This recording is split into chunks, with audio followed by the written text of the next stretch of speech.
Hello and welcome to the Walk Off, everybody. It is a special Saturday edition. I'm Scott Belfort, joined as always by the best co-host in the biz, Adam Mack. We actually have something to talk about. The Blue Jays making a transaction and actually signing a free agent, a guy that they drafted ninth overall in 2014, was the big shiny prospect going to the Rockies in the Troy Tulowitzki trade. So Jeff Hoffman returning to Toronto where he was originally drafted. Since leaving Toronto, there has not been a prospect to produce more wins above replacement than Jeff Hoffman. He never really worked out as a starter, but has become one of the more dominant relievers in baseball. Now, we're going to dive into this. We're going to talk everything about the bullpen and what this signing means. There's definitely some, I don't know the best way to put this, maybe bumps in the road when it comes to this signing. It did come out yesterday after the Blue Jays had signed Jeff Hoffman that the Baltimore Orioles had actually originally locked him up 3 years, $40 million, and he failed the Baltimore physical, or at least the Orioles medical staff didn't feel that his shoulder was in good enough shape to lock in at that commitment. Now, what wasn't reported until later on is that the Baltimore Orioles also tried to still get Hoffman after this fell through and offered even a very similar deal to what the Blue Jays did. But I think that you play a little bit with fire, Adam, in a situation like that, right?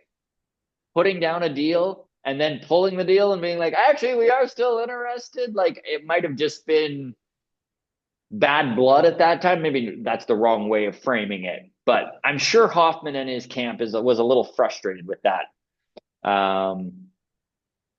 What was your opinion? Like, we're going to dive in here, but what was your opinion on finding out that the Baltimore Orioles were in on him? He failed their physical, and then they still took the risk on a guy, knowing this is the other caveat, knowing that Jordan Romano could have been had for $7.5 million, $7 million in arbitration, also with risk that they were unprepared to take. So what was my initial feelings upon hearing the news? There was definitely, like, it was weird. Be like, oh, we're just swapping closers with the Phillies. I guess the the reason we went the way we did with Romano was because we were aspiring to make a move like this, right? The idea was that $7 or $8 million off the books because we're looking to spend 10, 11, $12 million on an upgrade, right? Mm-hmm. Like, no bones about it. If we had signed Romano, we don't have Hoffman today, right? No, I don't think We're not that's, having both I of them. agree That with was you. I never in the agree with you. cards. Yeah. Um, the injury concern, I'm getting really good at reading the tea leaves for personal reasons that you and I know. Um, but I don't know if I'm getting good at it, but I'm getting frequent at it. And Yes. I guess the Hoffman injury, Orioles pulling the contract, failing the physical thing, I would guesstimate that is more of a long-term concern than a short-term concern. Mm-hmm. That is not a, we don't think you can be the guy this year because we're still going to give you money. I've seen a lot of comment online from the fan base making Kirby Yates comparisons. Oh, this feels like the Yeah. same thing. We're going to get Mm-hmm. this guy with a big name. And how many games did Yates pitch for us? Zero, right? Mm-hmm. It's not the same situation. You could see just by the way the contract is structured, it is not the same thing. The Kirby Yates thing was much more of a lottery ticket with virtually no risk and all upside that didn't work out, but also didn't burn us at all, Yeah. didn't handicap us in our ability to get anybody else. Like it was disappointing. It didn't work out for sure, but this is not the same thing. So I would guesstimate that the Orioles anticipate Hoffman will be good to go for a season this year, but maybe they have concerns that he won't age well, that it is not going to be the next 4 years are all going to be all-star games. Hmm. Maybe it's, well, we think the velo is going to drop off because of the scar tissue in your shoulder when we give you the MRI or whatever the Hmm. physical process is, right? Something flagged something, but yeah, I don't think it is a short-term concern. And I think that was the concern with Romano as well. It's like it was a more immediate concern, right? Was that Absolutely. And you're I coming do off an think that is actual a, injury. We don't know what you're going to look like in 2025. mhm. So I think in that regard, it's also like a win, I guess. Like if you're just Especially looking with at it as a all the lip service of 2025 being a year of contention, right? Like that right. was one thing that this front office has pushed. So if we're just looking at this as a Romano for Hoffman trade, which essentially it is, with the Phillies, it makes the team better in 2025. It does. And that is one thing, despite all of these little nuggets that you need to consider, this is a better team with Jeff Hoffman on it. This is from ESPN here. Sources before signing with the Blue Jays, Jeff Hoffman had reached a 3 year, $40 million agreement with the Baltimore Orioles. This was posted by Robert Murray on social media. The Orioles flagged Hoffman's physical, and now the right hander is a Toronto Blue Jay. Hoffman has since agreed to a 3 year, $33 million contract with escalators that can bring this price to $39 million. Although many clubs viewed Hoffman as a potential addition to their starting rotation, Toronto has said the righty will remain in the pen. So that is an interesting little thing to put out there. I know that we did watch Aaron Hicks, good God, sorry. Jordan Hicks, former Toronto Blue Jay, gets signed last year by the San Francisco Giants and turned into a starter. I know they are doing the same thing with Clay Holmes. So it does make sense that there were teams that were looking at Jeff Hoffman as maybe a viable starting option, and the Toronto Blue Jays not one of those teams, right? They really had bottom line. This isn't rhetoric. This isn't how I felt. This is according to the numbers. The Toronto Blue Jays had the worst bullpen in baseball last year, Yeah. and I know that when there's always going to be, because we've needed bats for so long, there's constantly going to be a pushback, a negative reaction to them going out and getting a guy like Hoffman, where people are like, well, what about the offense?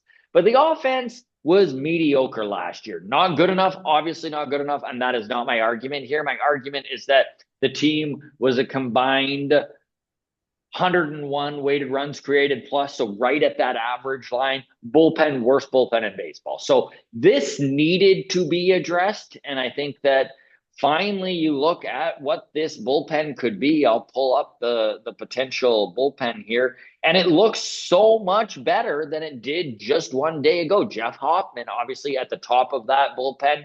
It gives this team four experienced high leverage relievers who have been there and done that before, in Chad Green, in Eric Swanson, in Jimmy Garcia, and now Jeff Hoffman as the big bad closer at the back end of the pen.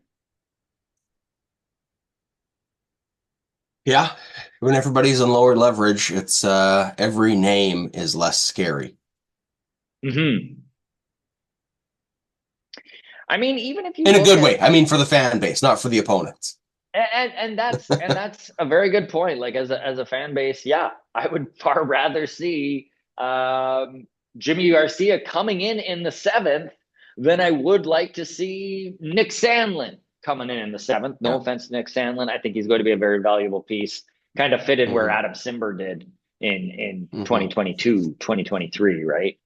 Those sidearm guys, man, it's such a fucking magic trick, eh? Like as soon as the Hmm. league figures out the arm slot, like Hmm. Simber has not been the same. Like No, truly.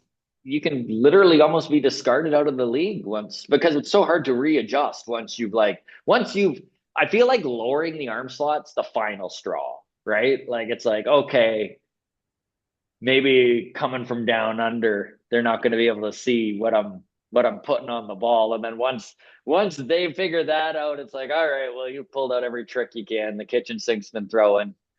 You Yeah. had a baseball career, so Would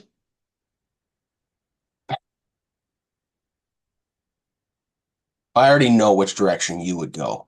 So this is I feel like a dumb question, but if you were well, let's a open it failed up to the grounds crew then. Sure. if you were a failed starter, okay, you're a ninth overall draft pick in 2014, and now it's 2021. You've tried to be a starter, it's not working. You've got two options. One, lower your arm slot, you're going sidearm. Option number two, start going with the knuckleball you've been fucking around with, because why Yeah. not? Which is more desperate and which would you go with?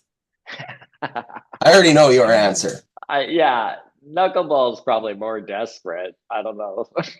but that's what you're going with, right? I'm a desperate man. I would go with Yeah. knuckle. Yeah, I Love it. mean I can't throw sidearm very well anyways, so I would go with Love it. knuckler. Yeah. Love it. So Adam, let's get in then. We are now sitting here middle of January, and for the first time since the Andre Jimenez trade, the Toronto Blue Jays have done something and they've bolstered their bullpen in a big way. In fact, I think the bullpen might more or less be a finished product. Yeah. Does this signing give you faith that maybe this offseason can be saved? And I know I've been seeing a lot of hot takes on Twitter from folks saying things like, you know what, if they can lock Vladimir Guerrero Jr. up long term and bring in a Santander, this has been a successful offseason. Do you feel the same way? If we lock up Vlad long term and get Santander, I mean, I'm almost at the point if they lock up Vlad long term and don't get Santander, this offseason might be saved. I don't know if it's a success and if they're actually a competitive team, but it does mean that we're not headed into a rebuild. I mean, yeah, if locking up Vlad does avoid a rebuild, there's still going to be, whether we sign Vlad long term tomorrow or not, it doesn't fix all the other problems, though. Mm-hmm. Like the farm is empty. 2026 and 2027 might still be ugly, whether we sign Vlad or Mm-hmm. not, because we're not going to have Bo. Mm-hmm. I don't know. I guess you put, what's the name of our new shortstop we just got from the Guardians? Andre Jimenez. Jimenez. I guess he's the new shortstop next season. And now, what is it? Ernie Clement at second base, Ernie Clement's playing third. And third. So Davis then, Schneider at second. Like I don't know, Addison Barger maybe. Like yeah, Will just Wagner. I don't know. none of those guys have proven anything to me that they are like a 160 game answer on a contending team. That's all I mean. I'm not like anti Clement or Schneider or Nathan Mm-hmm. Lucas or anything, but it is just like a. That's not to say work can't be done the next off season. Like if we do have Vlad and we don't have a $30 million commitment to Bo, I mean that is 30 million to spend on a free agent not named Bo to come in and play second base or whatever. So like I mean Mm-hmm. it's definitely not impossible, but I do think there's still going to be growing pains ahead whether we sign Vlad long term or not. Now the Santander question: if we sign Santander or some other option at Yeah, sure. DH that you feel Alonzo, good about, right? Yeah, some you Alonzo go out or and get an whatever. actual power bat for sure. Yeah, so Santander is just the placeholder name, but it is a Yes. something Pete Alonso or whatever, right? It is not a Justin Turner or Brandon No, Belt this, solution. No, it yes. is Yeah. a tier or two higher than that at DH. All the respect in the world to Brandon Belt, who was very helpful. He played Yeah, yeah, 100 games yeah. and couldn't stay healthy. Anyways, Yes, yes, yes. I don't need to be Um, told about his WRC plus in 2023. so the team is significantly better. I still don't know if it's a playoff team. I still feel like we still need a starting pitcher to be added to. Like if we were to do Santander or Alonso or whatever, Mm-hmm. and a high to middle of the rotation starter. Jack Flaherty. Sure. Like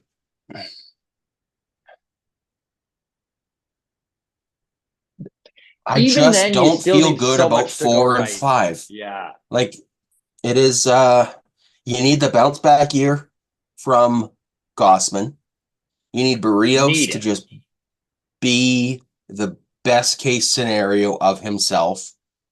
You need Chris Bassett to Not regress again. He can be what he right. was He last needs to year, just which was hold the still line. not good, but Hold the yeah, line. Yeah. hold the That's what I mean. Like line. we need someone that slots in the 2 or 3 spot. Like Yeah. it doesn't have to be an ace. But man, like we just talked about this with the bullpen, right? Like how much better do you feel about Jimmy Oh, Garcia in the 7th, right? And it's kind of like that's where I'm at with old Francis Bowden is yeah. as a number 5, you know, Love with it. Yariel Rodriguez as like a flex guy and our number 6 for depth. I feel so much better. Not Think about how great. good the bullpen, it makes the bullpen better too if you get a Yep. starter because it bumps Yariel back into the pen where you've got another dude, right? Like, Mm-hmm. yeah, 6 million is a lot to be paying a guy in the pen, but if you've got a 1 through 5 of Well, if he could be like a Hoffman, stripling type Garcia, next year, right? Like if yeah. Rodriguez can be like he's bullpen when we need him, but if Bassett has bad tacos for a couple weeks, he's got a hangnail on his pinky that he just can't deal with. Mm-hmm. Rodriguez has to make a couple spot starts. It just can buoy this team through a couple weeks of like back tightness or something, Yeah. right? And yeah, so I don't need like a Corbin Burns level starting pitcher, but yeah, like a Flaherty or something. Something Mm-hmm. just to lengthen the first half of this rotation. And yeah, I feel a lot better about Bassett as a number 4 and Bowden Francis as a number 5 than I do about anything else. So Yeah. I'd ooh, if you could only have one, if you could have a Flaherty or something as a number 3 starting pitcher or an Alonso Santander DH that has 35 to 50 home run potential. Which would you rather? Oh You can only have man. one. Which would you rather? Yeah, I mean, I probably have to go with the offense and just Yeah, me hope too. and listen, everything you just said about pitching is so true, and they really should do both. They really should do both. They should find a way, whether it's through the trade market, whether it's through free agency, however it is, they need both a starter and a bat. But if we need to choose one, and grounds crew, feel free to drop your comments. We will tackle this in mailbag on Tuesday.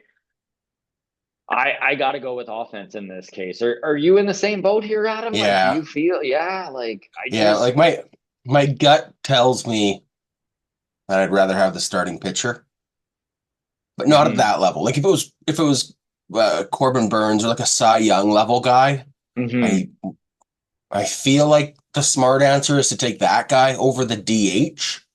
But even at that level, you're like, okay, well, a starting pitcher only is going to help us win or lose 32 times. yeah.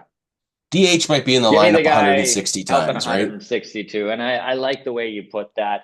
And I think this is all dependent on a guy who actually finally settled arbitration. They didn't need to go and go through the process the mud fight and slinging that is arbitration. So Vladimir Guerrero Jr. locked up. In fact, the Blue Jays locked up all of their ARB eligible players. Good to see.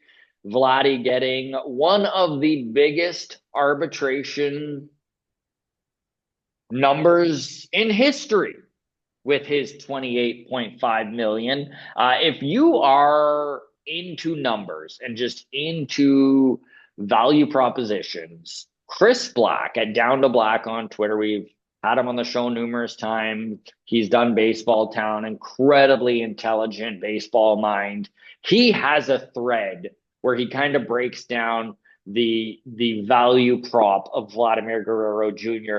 and where the number kind of starts to get too high and you lose the value of it, right? Because the last thing we Blue Jay fans want is to have ourselves in a Albert Pujols Los Angeles Angels, a Miguel Cabrera Detroit Tigers type of scenario where, yes, the org does have a bunch of money to spend on one guy, but then it thins out everything else. And next thing you know, you're in this really precarious spot where you've got an aging superstar, you're paying an exorbitant amount of money, and you don't really have the ability to put anyone around him. Of course, this problem is solved with player and development, something that this front office here in Toronto has yet to do. So, Vladimir Guerrero Jr. is in line for a mega contract. And Chris does a great job of breaking down mega contracts here. Juan Soto, obviously the largest, 765. Shohei Ohtani. And I don't know why they've adjusted it for inflation because every other number is just put up without an adjustment for inflation. But Shohei is 463 because it's been deferred and then inflation, whatever number they're putting that through. There you go. Mike Trout, 426. He's the third highest mega contract out there. And then you got Mookie Betts and Aaron Judge. So Mookie's at 365, Aaron Judge at 360. Now, watching Juan Soto get that contract, it does start to put Vladimir Guerrero Jr. into a different stratosphere when it comes to the money he's going to get, right? Everyone had talked for years, or at least since the Rafael Devers contract, that was kind of the comp, right? That was the comparable $313 million over 10 years. Is Vladdy going to get that? When is he going to get that? And now it looks like, dude, it really could be $450 million is kind of what the rumors are that his camp is after. Those are a rough idea. So these are Chris Black breaking down the last guys who got mega contracts. So let's start with Manny Machado. Now, he had 5 top 10 MVP finishes, second race leading up to the free agency, premium defender, premium production, elite production, and Manny Machado on the way to being a Hall of Famer. I think most of us agree with that. Aaron Judge, older than most on the list, but MVP award leading into free agency, 3 top 5 finishes, offers more defensive value in right field than center field. Questions about durability. Mookie Betts, MVP award, 5 straight top 5 finishes, 5-time Gold Glove finishes, 2 World Series. So you're starting to get the point here, right? These guys are the elite of the elite when they get these contracts. Vladdy doesn't quite have the same resume. And now, don't get me wrong, obviously, there are 2 top 5 MVP finishes in there for him. There's a number 2 finish in there for him. There's a 48 home run season. But I think most, even Blue Jays fans, will agree that Vladimir Guerrero Jr. just slightly a slot under those contracts we just talked about. I don't know if you feel the same way, Adam, and I think that there is more ceiling in Vladdy. We're not 100% sure what he is, but these guys, when they signed, we kind of knew what they were going to be, right? Fernando Tatis Jr. was a different story because there was just so much more uncertainty around him, right? Like younger, you didn't know where his ceiling would be. Mike Trout, kind of the same thing. They paid him for what he had done. So you do want to hit that sweet spot of paying for the best out of a guy in a mega contract that's coming up, but also being able to establish what that value is. All of this to ask you, Adam Mack, and to ask you, the grounds crew, what is that number in your mind, is it 35 million a year AAV? Is it 40 million a year AAV? At what point do you hit the tipping mark of the money no longer being worth it, and maybe you would be a lot better off spending whatever that 450 million would be on numerous players and trying to kind of put that value throughout the field?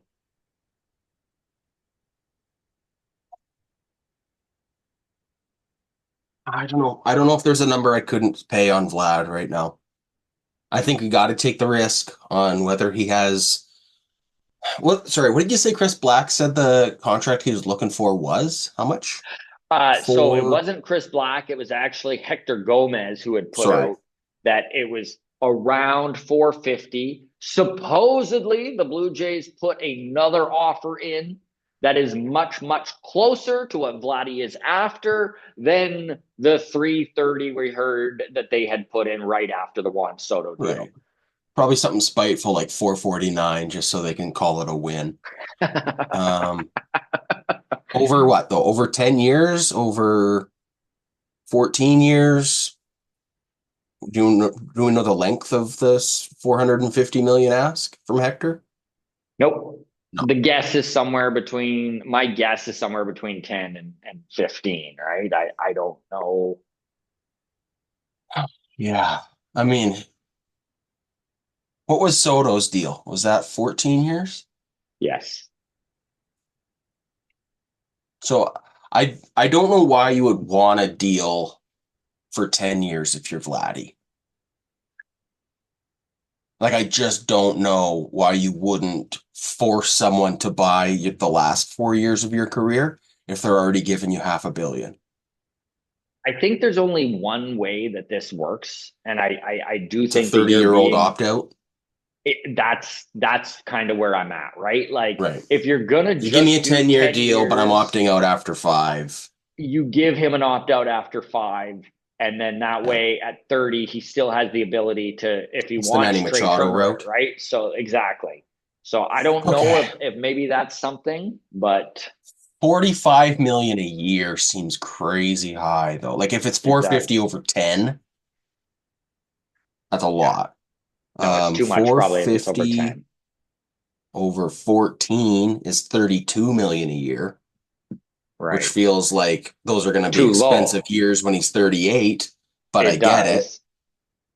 Well, while your calculator's out, why don't we do Yeah, 450 divided by 12 and see where we're at? Because you know what? I think I split the can stomach difference. 40 a year It's for 37 Vlad. and a half. Yeah, so 37 and a half, I think I can stomach that. And I don't really, I feel like if you're going to give him a deal like that, I don't really want an opt out, but Mm-hmm. because the opt out is just going to benefit him, right? Like Mm-hmm. this isn't like, I mean, even Jose Barrios here has an opt out after 2026.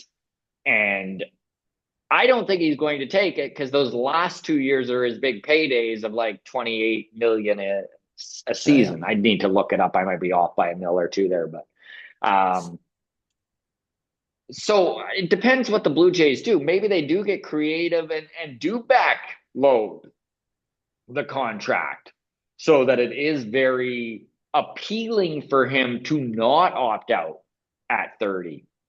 And maybe backloading this contract is how you get around giving him 15 years, right? I But just want to yeah, I'm say, with you. Because if I'm we, Vladdy, I don't want to be a free agent at 35. no, nobody does. Of course not. So yeah, it's either buy out the last 5 years of my contract or the 5 years of my career now or when I'm 30. Yeah. Yeah, no matter what like already look at like what Alonso is struggling with to find for a contract, and he's not even 35 yet. Hmm. Right? Was he 31, 32? So yeah, you don't want to be an aging slugger expecting 30 million a year. That's that's gonna be tough pickings. Um, Hmm. we're go ahead. So Chris Black, after a lot of stats here, kind of sums things up with, so given his age, knowledge of the zone, and his insane ability to demolish baseball, it's safe to assume Guerrero will be one of the 10 best hitters in baseball over the next 5 to 10 years. But the metrics and numbers tell other stories about Guerrero too. So this is since 2021.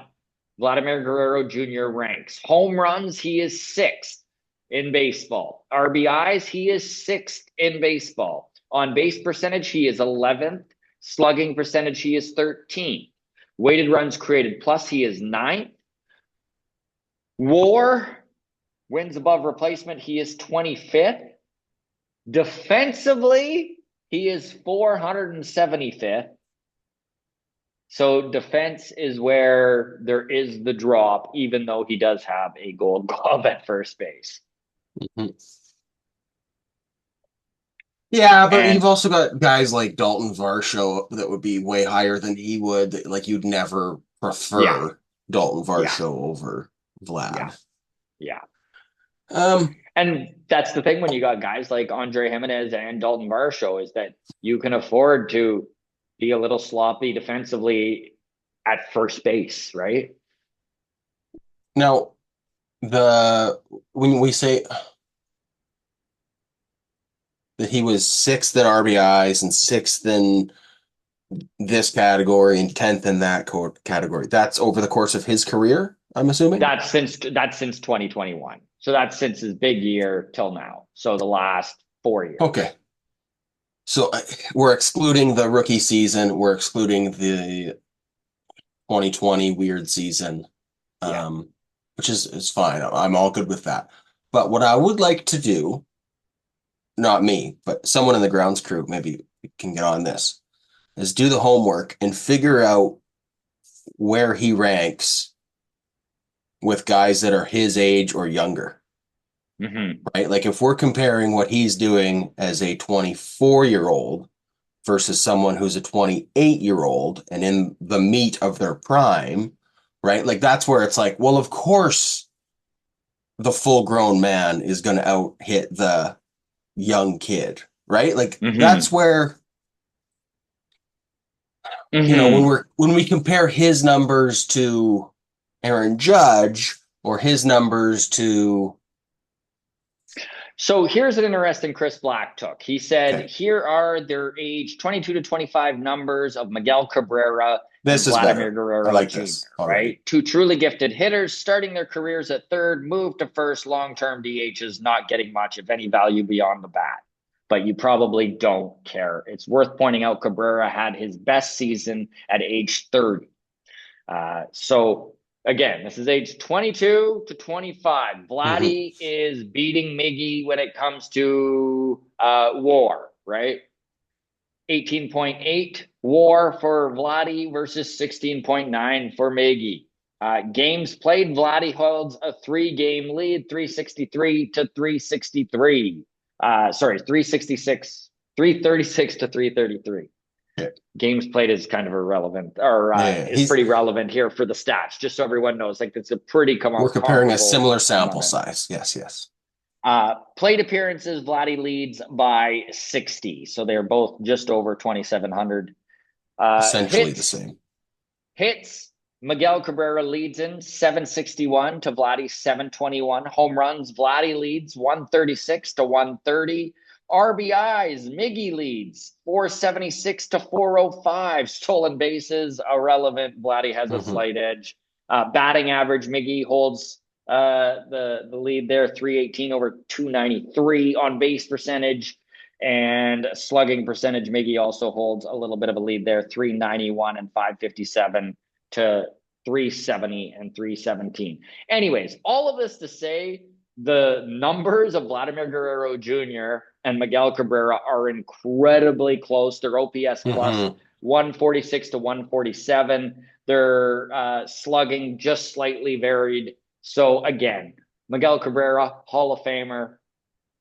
And yes, that body should worry you, right? Like Miguel Cabrera had his best season at 30 by 33. He was almost not a major league baseball player, still making big bucks, right? So There's risk.